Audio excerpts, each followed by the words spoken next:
যার কথায় কাজে মিল পাই তিনি হলেন পীর সাহেব চরমনাই। কথা কাজে মিল পাই, পীর সাহেব চরমনাই।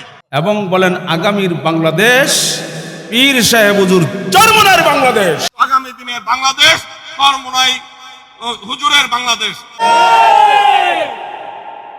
আগামীর বাংলাদেশ পীর সাহেব হুজুর চরমনাইয়ের বাংলাদেশ। পীর সাহেব চরমনাই ক্ষমতায় গেলে আমরা খুশি না বেজার? ভাইয়ের আমার, আমরা যদি পীর সাহেব চরমনাইকে কিছু পীর সাহেব চরমনাইকে নিয়ে কিছু বলতে যাই, আমাদেরকে কত ভাইয়েরা দালাল বানায় দেয়। আমরা নাকি পীর সাহেব চরমনাইয়ের দালাল।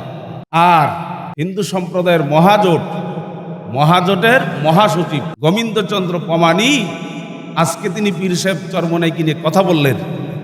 আজকে তোমরা তারে কি বলবো? সে তো মুসলমান না, সে তো একজন হিন্দু। সে পীর সাহেব চরমনাইকে নিয়ে প্রশংসা করলেন, বাস্তব প্রশংসা করছে, মিথ্যা কোনো প্রশংসা তিনি করেন নাই। কথা ঠিক না? আমরা অনেকে আসি এখনো পীর সাহেব চরমনাইকে চিনতে পারিনি। কথা ঠিক না? হিন্দু সম্প্রদায়ের একজন মানুষ সে পীর সাহেবকে নিয়ে আলোচনা করতেছে যে পীর সাহেব চরমনাইয়ের হাতে যদি এই দেশের ক্ষমতা দেওয়া হয়, এদেশের মানুষগুলো শান্তি পাবে। পীর সাহেব চরমনাই এমন একজন ব্যক্তি যারে ক্ষমতার আসনে বসালে বাংলাদেশের একটা টাকা, একটা পয়সাও চুরি হবে না। বাংলাদেশের একটা টাকা পীর সাহেব চরমনাই ক্ষমতায় গেলে বিদেশে পাচার হবে না। যারা বলেন কথা ঠিক না? ঠিক। পীর সাহেব চরমনাইকে হিন্দু সম্প্রদায়, হিন্দুরা চিনল। আমরা অনেকে মুসলমান চিনছি, কিন্তু অনেকেই এখনো পর্যন্ত চিনতে পারে না। এই দেশটা একটা শান্তির দেশে, স্বর্ণের দেশ পরিণত হবে পীর সাহেব চরমনাইরা ক্ষমতা কিন্তু।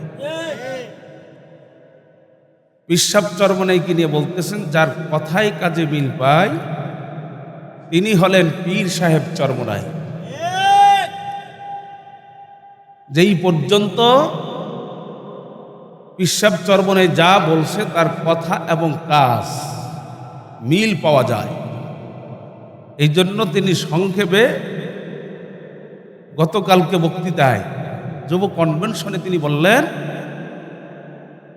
যার কথায় কাজে মিল পায় তিনি হলেন পীর সাহেব চরমনাই। এবং বলেন আগামীর বাংলাদেশ পীর সাহেব হুজুর চরমনাইয়ের বাংলাদেশ।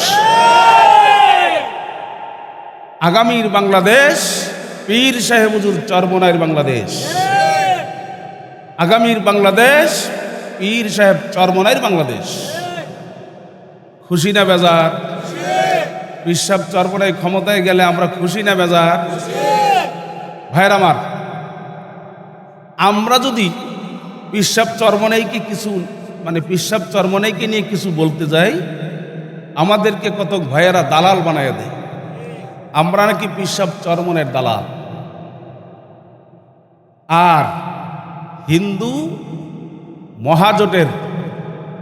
হিন্দু সম্প্রদায়ের মহাজোটের মহাসচিব কি বললাম নামটা বলছি, গোবিন্দচন্দ্র পমানি আজকে তিনি পীর সাহেব চরমনাইকে নিয়ে কথা বললেন। আজকে তোমরা তারে কি বলবো? সে তো মুসলমান না, সে তো একজন হিন্দু। সে পীর সাহেব চরমনাইকে নিয়ে প্রশংসা করলেন, বাস্তব প্রশংসা করছে, মিথ্যা কোনো প্রশংসা তিনি করেন নাই। কথা ঠিক না? পীর সাহেব চরমনাইকে নিয়ে তিনি সত্য কথাটাই বলছেন, কিন্তু এইটাই যদি আমরা বলতে যাই তাহলে আমাদেরকে দালাল বানায়। আমরা মূলত পীর সাহেব চরমনাইয়ের দালালি করি না। কি বলেন? কথা ঠিক না? ঠিক। আমরা সত্য কথাগুলা মুসলমানের ধারে ধারে কানে কানে পৌঁছে দেওয়ার জন্যে আমরা চেষ্টা করি। কি বলেন? কথা ঠিক না? ঠিক। সাদাকে সাদা বলবো না তো বলবো কি? কথা কয় না? সাদাকে তো সাদাই বলতে হয়, কালোকে তো কালোই বলতে হয়, লালকে তো লালই বলতে হয়।